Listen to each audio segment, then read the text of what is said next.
Oh, welcome back to Pirate Talk Radio, a show where we discuss all things Sea of Thieves and how there is clearly a leak in the world that is letting all the water out of the seas. I mean, just look at the large rock formations. Where they enter the water, there's just rock, and the water is getting lower and lower. So, what happens when all the water runs out? I'll tell you what. When that happens, let's just rename the game to Grounded 3. I'm your host, Davrim, and in this episode, I'm diving into the events that led up to Season 17 and the random, makes no sense reveal of a new group making the Sea of Thieves their home. The Merchant Alliance version 2.0. Oh, sorry, I mean the Smugglers League. I'll break down what we heard in the Community Direct and the recent official Sea of Thieves podcast, the Season 17 trailer. All this and more on Pirate Talk Radio.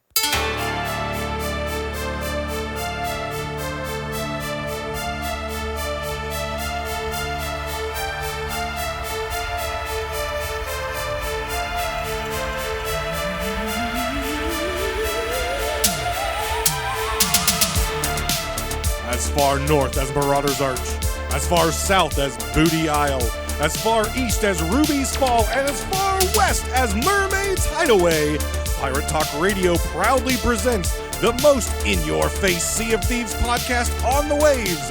And now, broadcasting from his mother's basement, the biggest idiot to ever pick up a cutlass, your host, Davrim!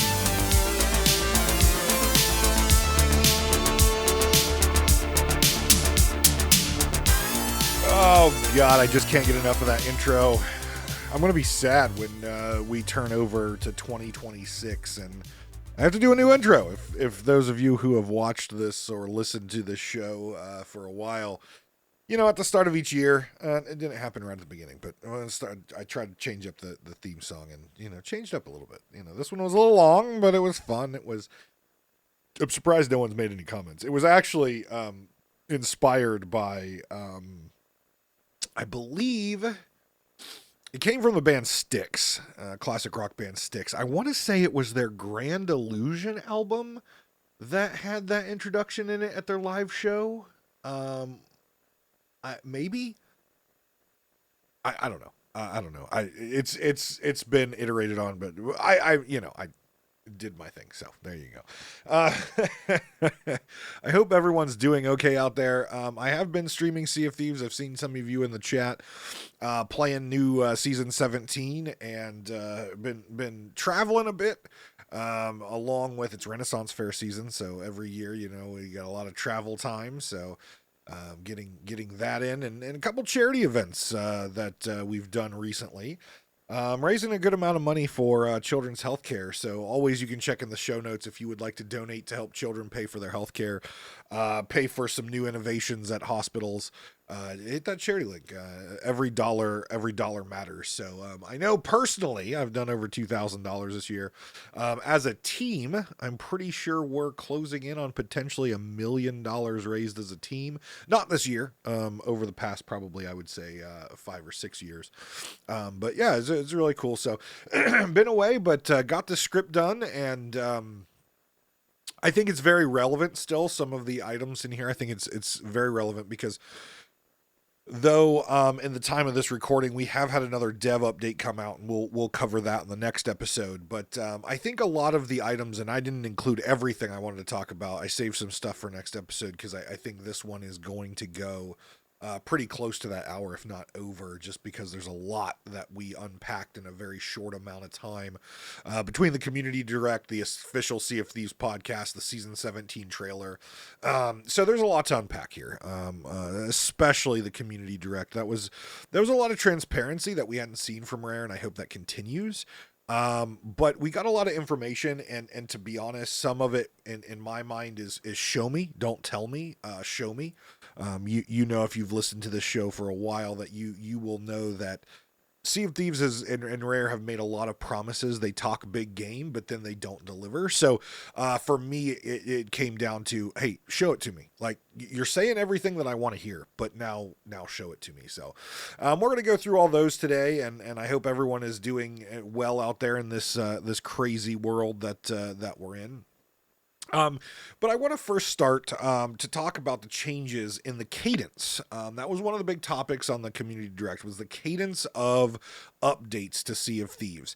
And I want to start to pull apart this a little bit. So if you've been a fan of Sea of Thieves for a long time, or even in the past couple years, you'll know that Sea of Thieves has always had a challenge with their update cadence.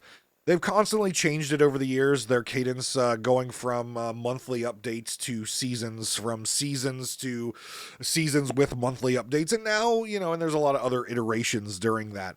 And now we are with seasons, but with acts. So each act is dedicated to some concept, and it's supposed to be repeatable. So when we get to season 18, we should have, again, 3 acts. And each one of those, the first one will introduce something new or revamp something. The second one will be some sort of seasonal event. And then the third one will be some sort of call to action. And they discuss that being some sort of refresh in an old type of content. But at the end of the day, Sea of Thieves has discussed changes to their cadences many times and for over the course of 7 years. But if you strip that down and you forget about the names of it and you take the PR spin out of it, it's still what they've always done, which is monthly updates. It just has a new wrapper and a goal to change their quality of development and streamline something. It seems like they're focused on somehow streamlining a story while still focusing on new content and trying to weave story into it. I'm skeptical about these changes. The seasonal acts will make meaningful impacts to the players in all the areas we've been begging for a long time. The one part I feel this change could make a huge strides is with quality, though. Their releases, which have been plagued, their releases schedule, their release style, their release quality has been the plague of this game since its inception back in year 1. And only recently have players seen meaningful changes to the quality of their release and the stability of the game. My hope is that this continues. I give credit to where credit's due. I think when Drew has taken over lead in that development team, it took some time, and he took a lot of heat for a while because he was saying things but not showing it to us. He was saying things and it was getting worse. But he has delivered on something. He's delivered on 2 seasons now that have been relatively stable, and he's delivered on 2 seasons now that have had some quality of life improvements of things that we've been asking for a while, including discussing some new features that we'll talk about in the future, like the FOV and weapon swapping. The new seasonal act model, which starts in season 17, and you can see it in the UI. Again, I think their UI is cluttered, complicated. I was actually talking about this last week on stream, trying to find something. And yeah, the new UI that they've changed to is much better than the old one, but it's still layers upon layers upon layers that you have to drill down and drill down and drill down, and hopefully you can find what you're looking for. It's still a mess, and it still needs a major overhaul, but it's better than what we used to have. So if you look in the pirate log, you can see the 3 acts, and you can already see the rewards that you get, and you can already kind of see descriptors of what each of those acts will be. This will be the cadence for season in the foreseeable future, per Mike Chapman, and it is to provide players with a predictable update flow while allowing the development team to focus on quality execution of their deployments and storytelling, which is weaved throughout the entire season.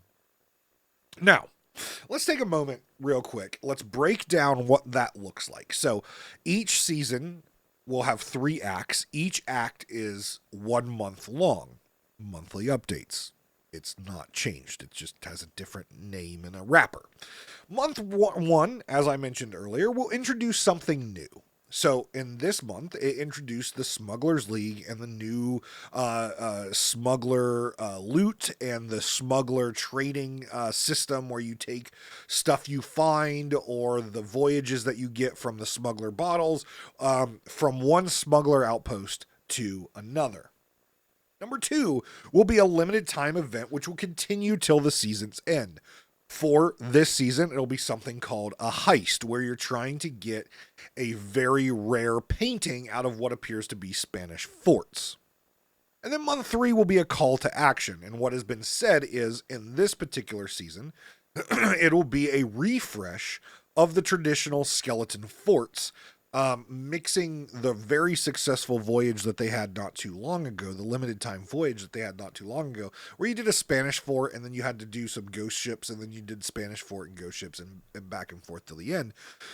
They're revamping the skeletal forts to change out the skeletons that are going to be there, make them Order of Bone and Blade skeletons. They're going to add traps to the fort, which we've never seen before, and they're going to have this back and forth between land and sea battling, which was very popular. I spoke very highly, and I wish that wasn't a limited time voyage. I think that could have been a saleable voyage that I think people would really get into back when they did that. I spoke very highly of that voyage. I loved that voyage. I thought it was a lot of fun, and I wish they would have kept it going. So I'm glad they're refreshing something that's old, something that hasn't been touched for a long time, and trying to put a new freshness on it to drive people to do that. Now, what is that call to action? Well, it's clearly going to be something around the lines of the development of the Flameheart storyline, being that they're going to be bone and blade skeletons. The forts are going to be decorated with the Flameheart banners. You're going to have traps and stuff. So clearly we're seeing some sort of evolution of the storyline. So for season 17, in month 1, we had the Smugglers League, which has new loot and new voyages. Month 2 will bring the Smuggler Heist and unlock limited time cosmetics for its completion. Month 3 will be Flameheart Forts, which will be the call to action against Flameheart's growing strength in the Sea of Thieves and refresh the old stale fort system by adding a new look to the forts, traps, and changing the skeletons you fight by adding waves of ghost ships to contest with during the battle. Here's the thing. Solo sloopers are probably going to have a nightmare with this, but it is what it is. It's interesting. I'm anxious to see what the heist system looks like. We'll see that by the weekend after this releases. It'll be live. I will be streaming it. So we'll see what that looks like. But I'm anxious to get into these forts and see what this fort system is all about. Many other live service games have gone with this act model. In this year alone, World of Warcraft switched to the act model last year with their War Within trilogy. Destiny 2 has switched to this Saga system where you've got the act system in there. They're each a little different. Sea of Thieves is, I feel, a little bit more condensed with only having a normal seasonal length with 3 acts in it. World of Warcraft, a little bit longer. Destiny 2 a little bit longer. World of Warcraft probably has the longest one, I believe, but theirs is more based, their saga is more based around a whole year split into 3 acts, just because they have seasons which are based around esports with their MDI and their arena championships and the race to world first. So they have a lot of tournaments that they support, and doing a month-long season with 3 or a quarter-long system with 3 acts in there just doesn't make sense for the system they're doing, but they're still doing that saga system with 3 acts. They're about to hit, I think, Act 3 soon of their first saga, and it's been taken very positively by players. Destiny 2, on the other hand, is closer to Sea of Thieves. I believe their saga is a little bit longer, but closer to Sea of Thieves, and has been met with a lot of success.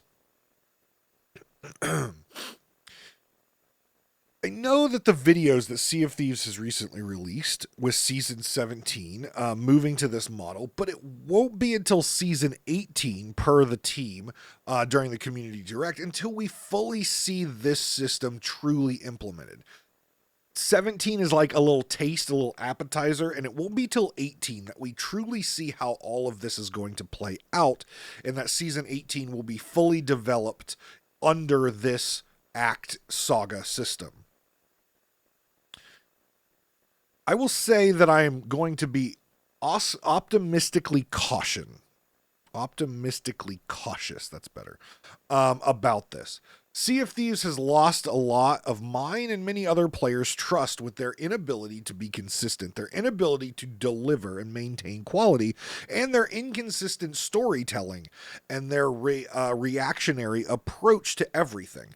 Unable to find their rhythm and always adjusting course to stop players from jumping ship. I'm not going to dive into the whole Steam numbers and PlayStation numbers because everyone jumps on my dick because I always say trends are trends. Well, rub your two brain cells together. Trends are trends, and players are jumping ship constantly. And Sea of Thieves has always been reactionary to that because at the end of the day, less players playing their game means less people buying the battle pass, less people buying cosmetics, and less people that they can report to Microsoft and less funding that they're getting. Eventually, just like any company, it doesn't matter how big and popular your game once was. If your mothership or your, executives at the Microsoft level see that Sea of Thieves is falling apart, Sea of Thieves player base is down, Sea of Thieves revenue streams are down, they will shut down Sea of Thieves. Hell, they could even shut down Rare depending on what other projects they have Rare working on. Obviously, we've heard recently that their other project that they've pulled people from Sea of Thieves to work on has stopped. It is shut down. They have chosen to stop that. So we could definitely see in the coming years that if Sea of Thieves continues to hemorrhage players, Microsoft just pulls the plug on Rare as a studio or at Sea of Thieves, depending on, again, if they have another project they want Rare to work on. I don't think Rare as a studio has anything to worry about because they have iconic games that are out there that they could work with Microsoft and have a project to really help Microsoft. But as a live service provider, they haven't done a very good job over the past 7 years building a game that keeps players engaged in playing. There's always going to be a select few of us, myself included, that love this game and will see it until the servers shut down just because we have a lot of fun, unless something major comes down.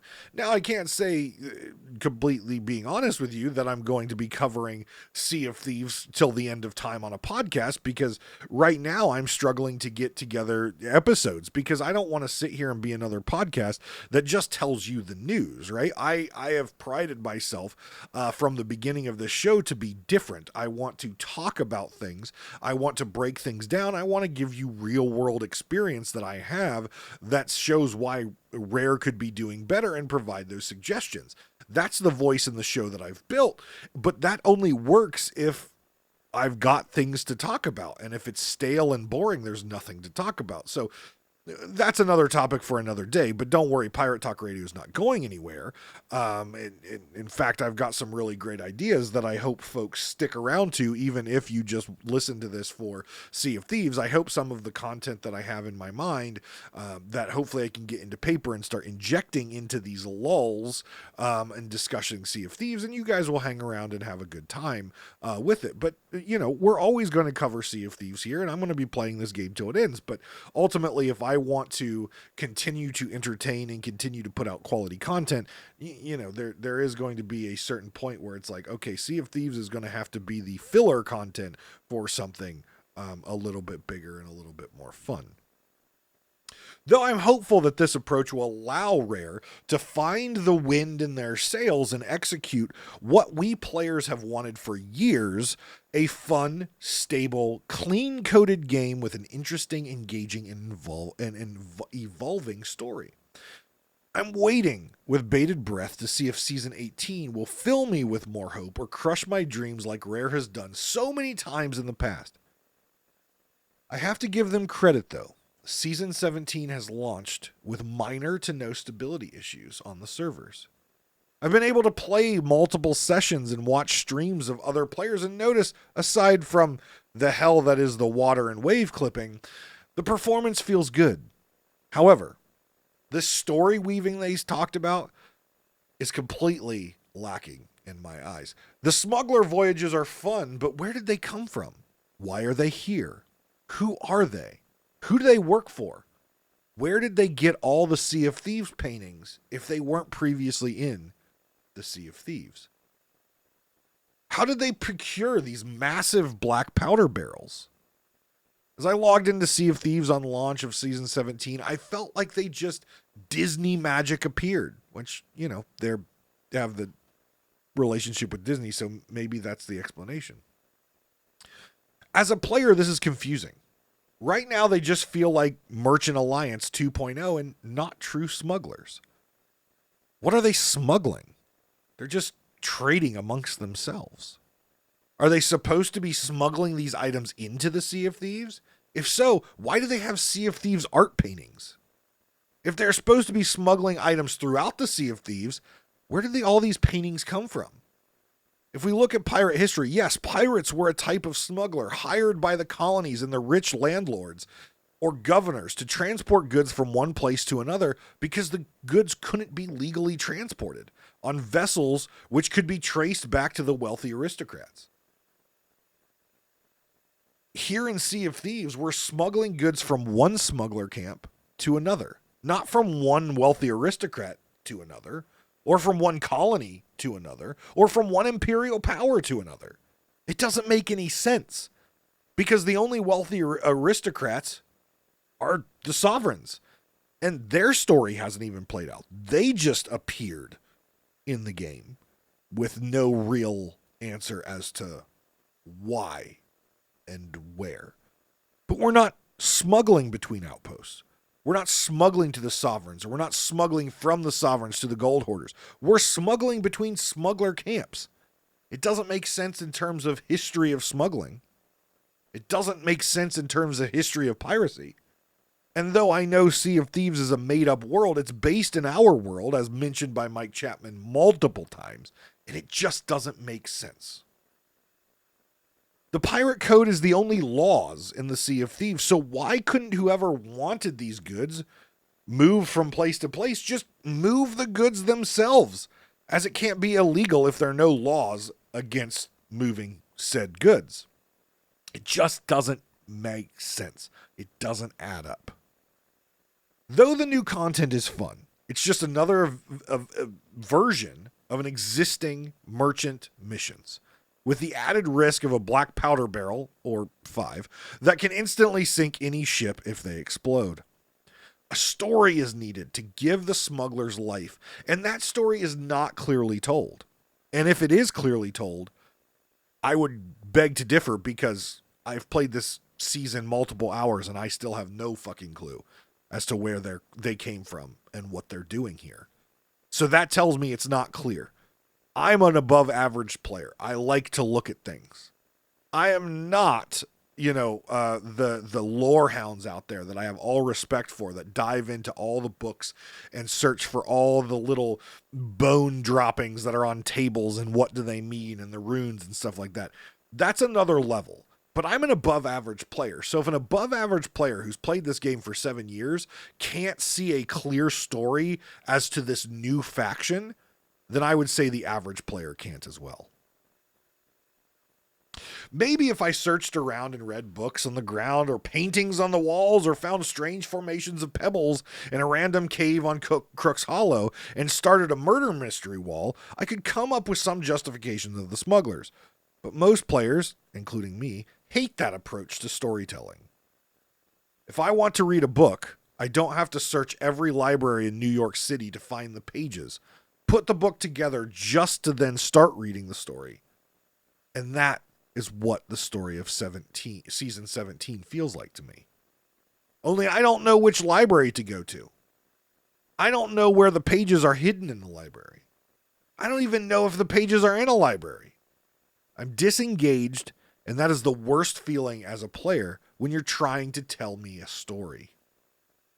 Whatever their plan is for weaving the story into the seasons, throughout the acts 1, 2, and 3, weaving the story through their quality updates and their bug fixes, weaving the story, whatever that means, I just don't see it yet. I see taking something that's old, clicking copy, clicking paste, and then changing It's sprint, and a sprint is a term for like the actual thing that you're like in the development world. I probably should have chosen a different word. Unless you're a developer, you have no idea what a sprint is. So when you put together an update for a piece of software, it's broken into sprints, and sprint is a time period that you are developing this particular feature. So like if you're building a large piece of software, that software is like an epic, and that epic is broken down into sprints, and you put all those sprints together and you complete the epic, which completes the feature to your software.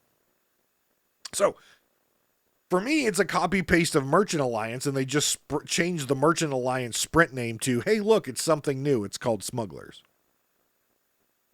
But you know who isn't copying and pasting? You know who isn't stale leftovers? Well, you might be. You know who aren't Merchant Alliance 2.0? The glorious, the notorious patrons who support this podcast and all of my content. And I want to say thank you right now to Jamer Gamer, L Cute, I Geffus, Big Bad Pad, and our newest patron, and I love this name, Captain Chunky. Thank you very much for your continued support, even in these lull times. You guys have been there. You guys have got my back, and I appreciate you guys very much throwing your hard-earned coin my way. Thank you for that support and the content of Pirate Talk Radio. If you are interested in joining this band of legends, head over to patreon.com/DavrimTV. Check out a variety of tiers of supporting, starting as low as $1 per month. Each tier has unique perks that you can get from me. Yeah, me. I give you stuff, including holiday gift cards and a gift. Oh, gift from me. And for those patrons out there who've received them, they're pretty fucking cool gifts. Pretty fucking cool. Private Discord channels and unique Discord tags. Access to the Sea of Thieves, Pirate Talk Radio Guild, and much, much more. So please go over and check out patreon.com/DavrimTV. And if you've got a couple extra coins and doubloons in your pocket, chuck them my way and get some cool, badass rewards.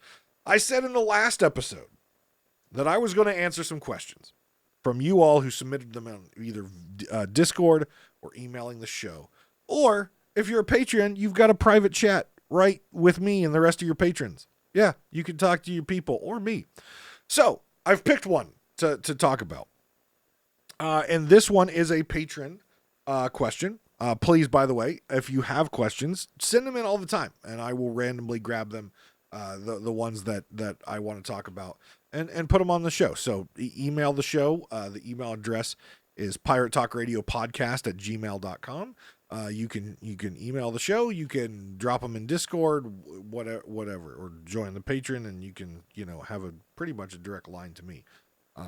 Discord works too. So our patron Jamer Gamer says, Davrim, how do you get back into the game after you've been gone for years? And I think this question could be expanded upon and say, how do you get into the game for the first time after 7 years? Or how do you get back into the game, as Jamer mentions, if you've been gone? Look, let me make this clear. There are a lot of games out there. A lot of good games out there. A lot of games that put quality out there. A lot of games who listen to their fans and have spent their time to build a game that's awesome. Sea of Thieves struggles with that, but they have built an amazing community. So my response is just dive in. Rip it off like a Band-Aid. So much has changed probably since the last time you played Sea of Thieves. So many quality of life improvements, like diving to events to allow shorter play sessions. Or for you PvP masochists out there, there's Hourglass, which, if the queues are good, is just nonstop one ship versus one ship PvP. Stability. Many people remember this game being janky and choppy as all hell. It's still very janky. At least parts of it. But they have really focused in the past 2 seasons, and specifically in this last month, on stability. And it's showing. So if you thought this game was janky before, come back in. There's still challenges, but I promise you, the stability is much better than when you played last. And finally, there's no other game like it. Yeah, sure, there's Assassin's Creed Black Sails. Yeah, sure, there's Skull and Bones. Yeah, sure, there's a lot of different games out there who try to be Sea of Thieves. But none of them have found that magic yet. Many have tried and come up with a cool pirate game or a cool space pirate game or a cool game in general, but none of them have mastered what Sea of Thieves has built. And I call it the Sea of Thieves charm. Yeah, there's issues. Yeah, you might shoot someone with a gun. It says it hit, but it really didn't. Yeah, sure, there's challenges with diving sometimes. Yeah, sure, the story is sometimes just you can't find it. There are challenges. But there is a certain charm, mystique, and magic about this game. I always feel bad for new players coming in or players who have been gone for multiple years because so much of the cool story that we saw in Adventures is lost. It's not there anymore. Players who missed it will never know what the invasion and defense of Golden Sands was like. Setting hundreds of thousands of rowboats, exploding rowboats into Golden Sands. None of the players who missed the adventures will know how Merrick died and the Dark Brethren and having that epic moment, that epic scene on top of the Sea Dog Tavern where Merrick was there and so was the Dark Brethren. And it was just an epic moment. No one's going to ever be able to see that unless you dig through YouTube and find someone who played it or look at a stream VOD that might still exist.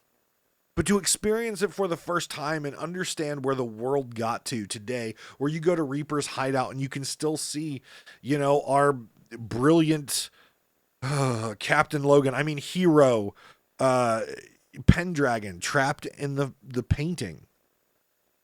How do we have the masked stranger that was a gal and now is a guy and is standing next to Flameheart, who used to be a fiery face in the sky after we released him in the Tall Tale? You can still see that.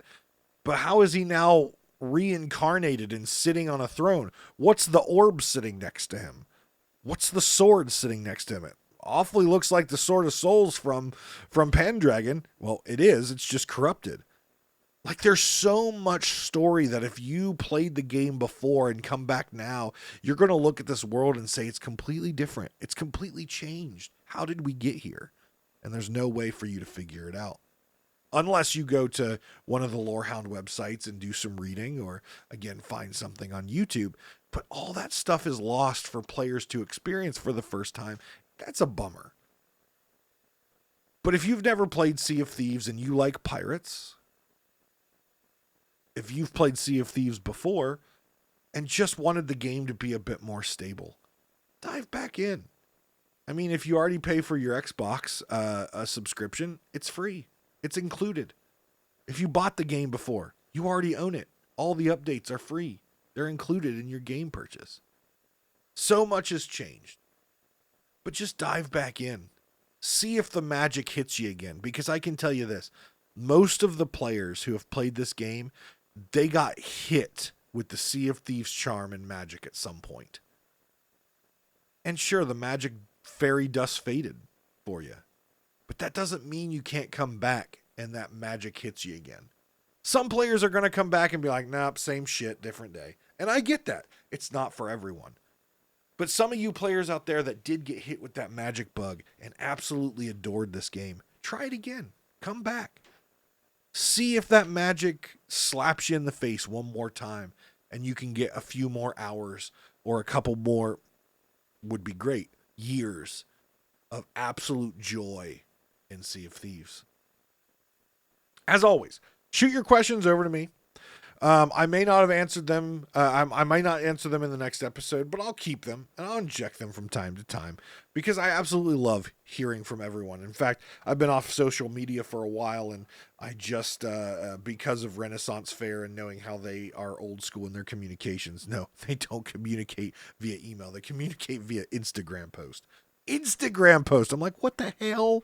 So I had to reinstall Instagram, and I was pleasantly surprised. I go to my DMs on Instagram, which I haven't had installed, by the way, since like April or even earlier this year. Like, it's been completely just deleted from everything. And I went back and found DMs from listeners. Maybe you're still listening. And they were checking in on me and seeing how things were going and that they were missing the episodes. And I was like, you know what? It makes me feel good. So please do. I love hearing from you guys. Please do shoot over your questions, shoot over your comments. Even if you say you suck, Davrim, I don't care. I got big balls and thick skin. You can send over whatever you want, whatever you want to give me feedback and ask your question. Some other news that came out for those of you who have always wanted to or have attended in the past, Sea of Thieves Fest 5 has been announced for England. That is the one over in England. Unfortunately, Fest of Legends is not happening again, but it is happening over in England. And in fact, I believe it's the 26th. It's next weekend. What is next weekend? Yeah, the 26 pre-sale tickets will be going on if you are interested in attending over in England. I'm not going to say I'll be there. I'm not going to say I'm not going to be there. We will see. We will see how the cards play. I know several of you have reached out over the years and like, hey, you went to the first one. Yes, I was at the inaugural one. Yes, I recorded a podcast live there, and I just haven't been back, and for a variety of different reasons. But I'm not going to say I'm not going to be there. I'm also not going to say I am going to be there. So we will see. But the next big topic I want to talk about is the Insiders NDA, non-disclosure agreement. Since the start of the Insiders program, it's been under NDA, or a non-disclosure agreement. For those of you who don't know what that is, it's absolutely fine. I didn't know it for a long time, but in the business world that I'm in, I learned about what it is and why it's important.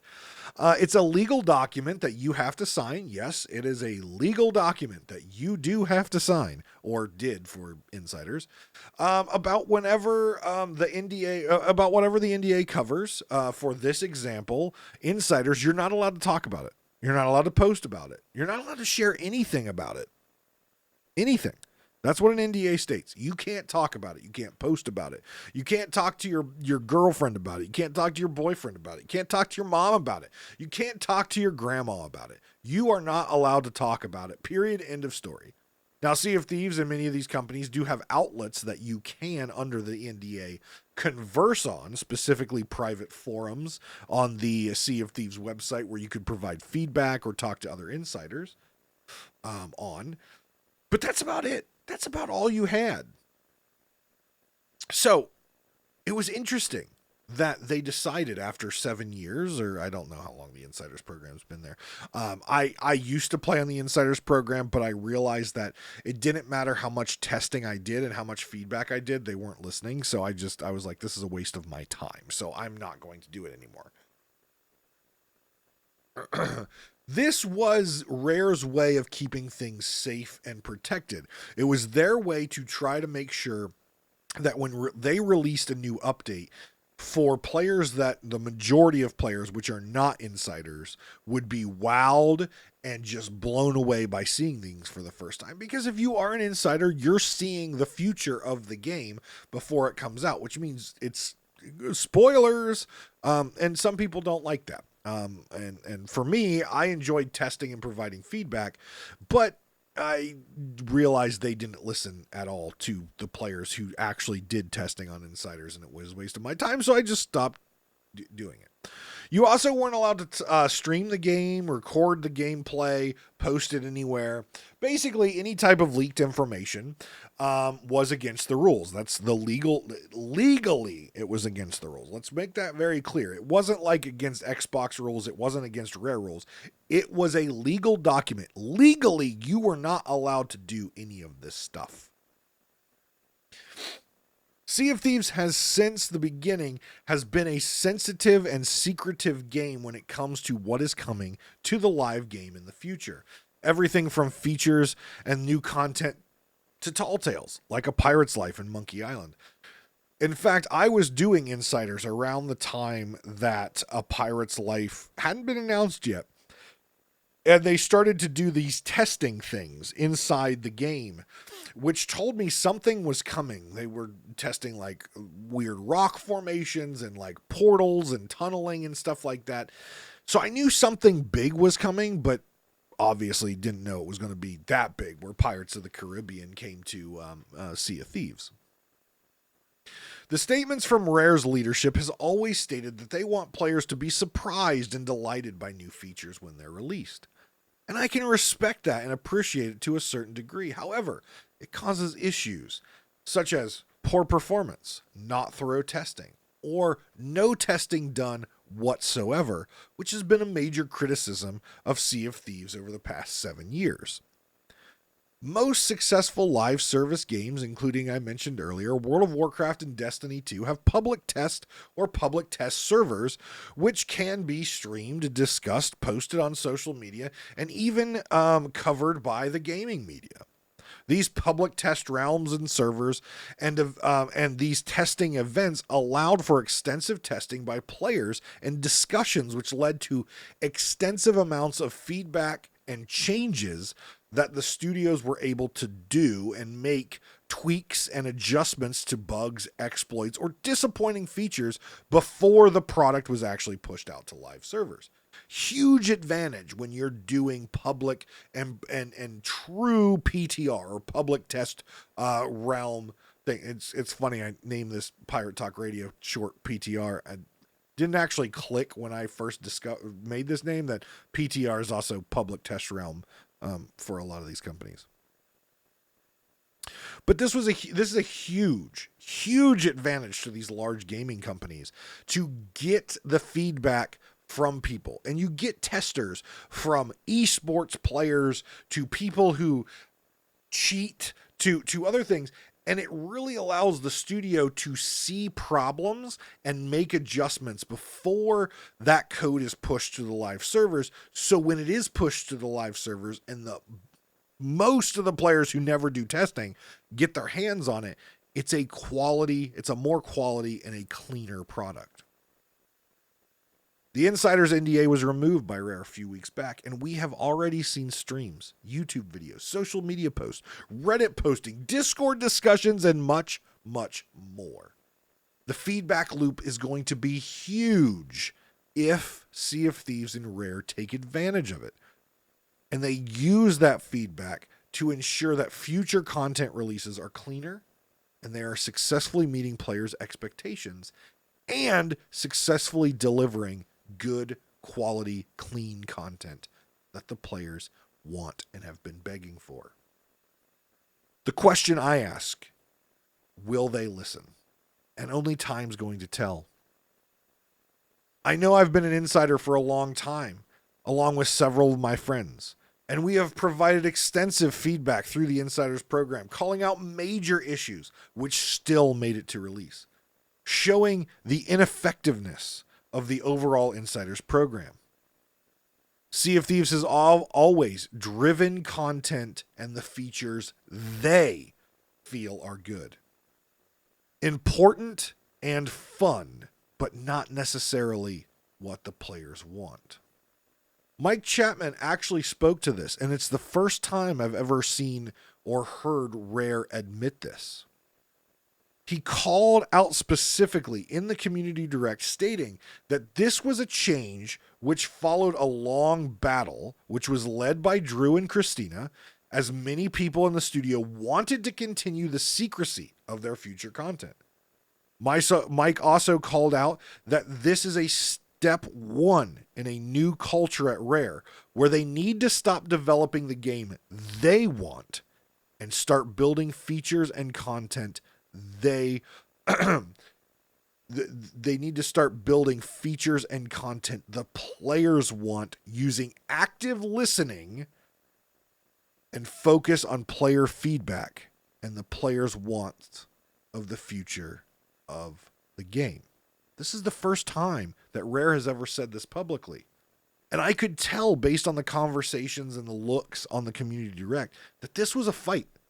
Drew and Christina went to bat for this, and they got it.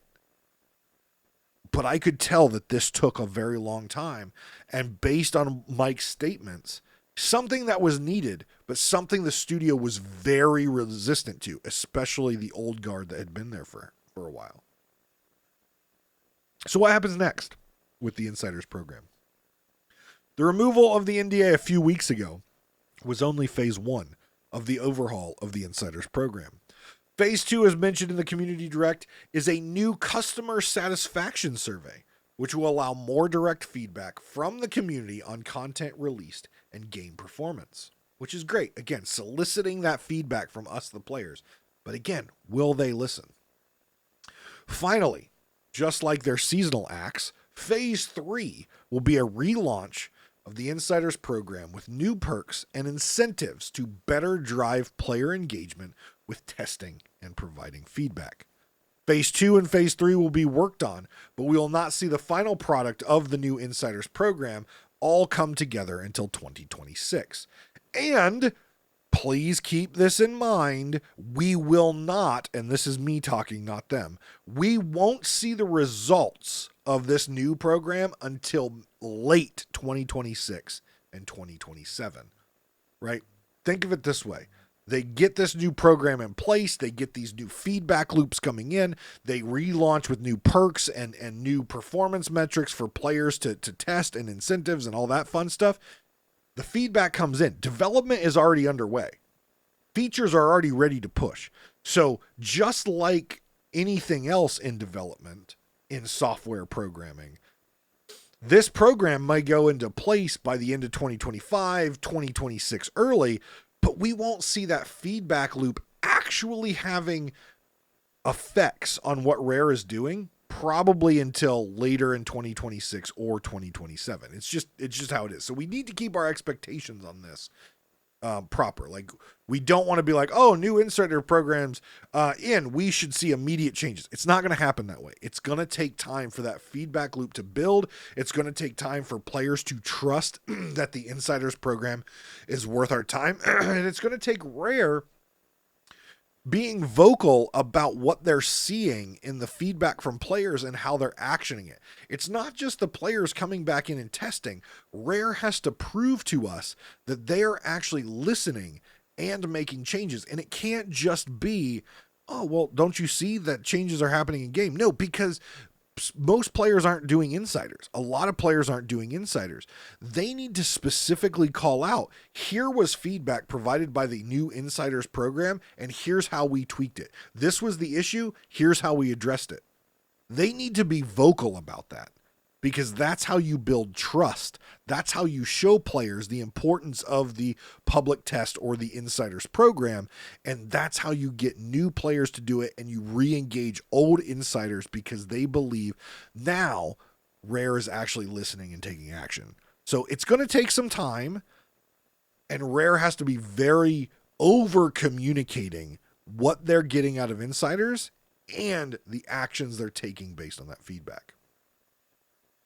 If they listen and if they stick to this, players should expect major impacts to the game, and they should expect them to be seen in late 2026 and 2027. That is my opinion, not coming from Rare. That is based on how I see this playing out.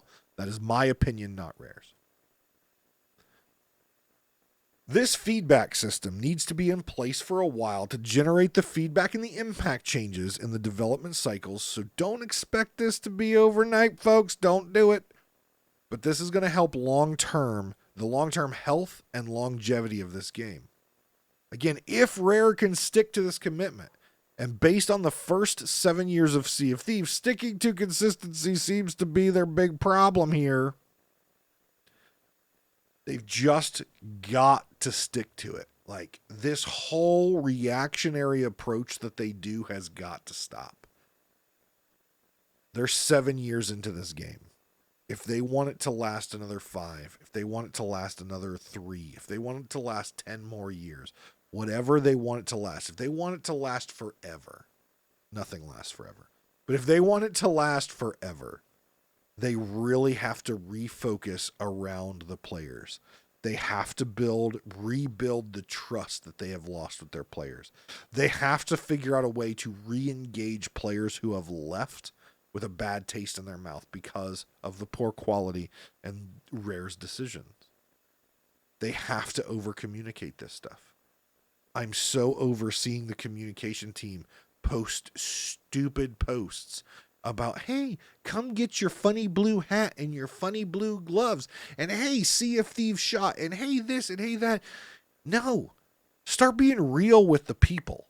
Start tweeting out and posting real shit, not pictures and videos and stupid voiceover stories of pirates.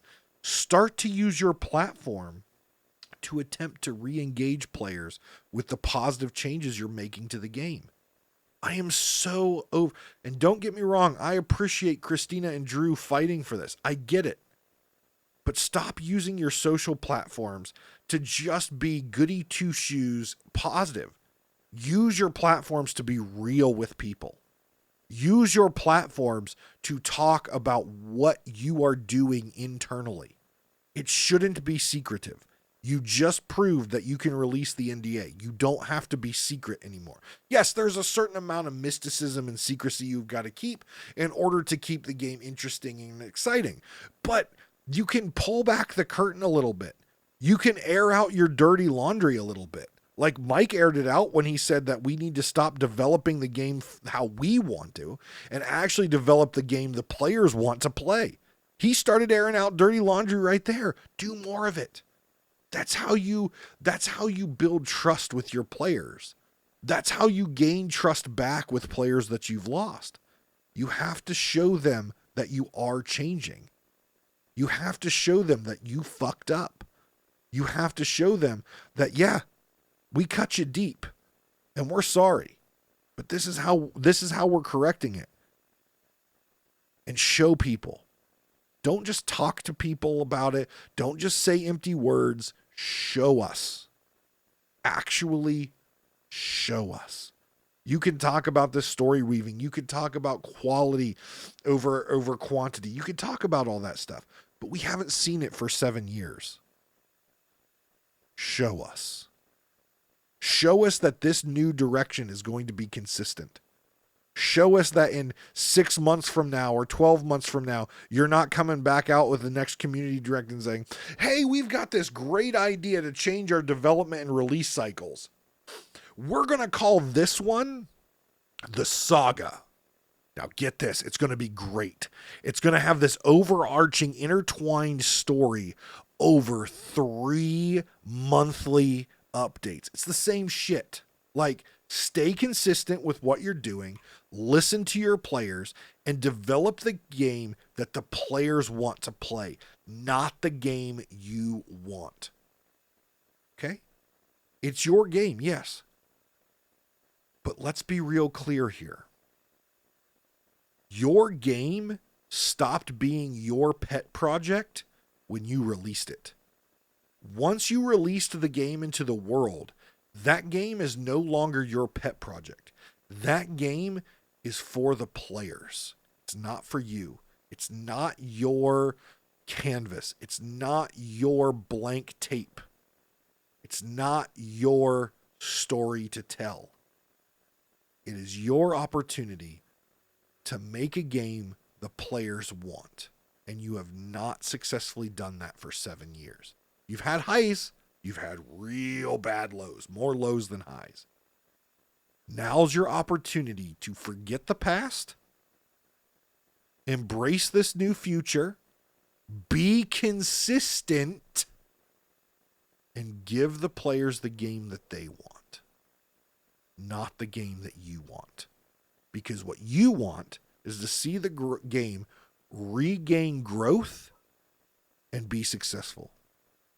And Sea of Thieves 7 years in, the only way it's going to be successful and have potential for growth is to rebuild the broken trust that you have with players and show them you care about them And the game you're going to develop is going to be for them. Not, we're going to just feed you this slop because that's what we want the game to do. You have to listen to them. Even if it's not what you want to do. If that's what the players want, that's what you do. Steve Jobs, one of the founders of Apple, he said the only way that you can build successful products is if you start at the end, which is, what do the users want? And then you build backwards. Look at how successful Apple is. You can like them, you can hate them, but they're successful. Every single time they make a release for iPhones, for iPads, for MacBooks, for whatever their product is, those pre-orders are off the charts. And they could have, they announce a new iPhone, every year, whatever it is. And people who still have an iPhone 16 that just got an iPhone 16 probably a year ago or whatever it is, are already pre-ordering the 17. That is a culture that has been built because they do product development correctly. They start with what the user wants and needs, and they build backwards. Sea of Thieves has always built forward and handed it to the player and say, here, enjoy the fun. And the player's like, fuck you, this isn't fun, it tastes like shit. And then they come up with a new dish. Here you go, eat it. And the players are like, this sucks, it tastes like dog shit. And Rare goes back and says, okay, we changed it again. Here you go, eat it. And the players just flip the bowl on the floor and walk out the restaurant. You have to start with what your users, what your players want, and build backwards from that. And I hope with some of these changes and things that Mike peeled back the curtain, aired out the dirty laundry, I hope they're on that path. I truly do. But we'll see. Time will tell. There's been a lot of information coming out from the studio recently, so there is so much more to discuss. But seeing as this episode, as I mentioned in the beginning, is getting long, I'm going to end this discussion here, and we'll pick up here and discuss Season 17 gameplay, my reactions, and my feelings about it in the next episode. Thank you so much for listening. Please check out my Patreon, patreon.com/DavrimTV. Please check out the YouTube, youtube.com/@Pirate Talk Radio. You can watch my Saturday sales streams there. You can also check out my non-Sea of Thieves YouTube. That's youtube.com/@DavrimTV. You can go check out the Twitch, the old Twitch, twitch.tv/Davrim. And we're now on Kick, the Kick streaming platform, at Davrim on that. You can also follow me on Blue Sky at Davrim. And I have a blog now on Substack, so you can go check that out. I believe it's davrim.substack.com. But that I'm going to warn you right now. That has nothing to do with gaming.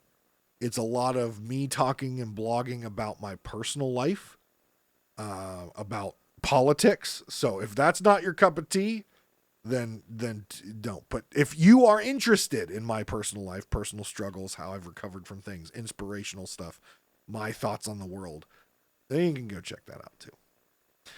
But folks, we are in a crazy, hate-filled world. So I close every single part of my content always with this line, and I truly, truly mean it. Take care of yourselves and each other. And I'll talk to you next time on Pirate Talk Radio.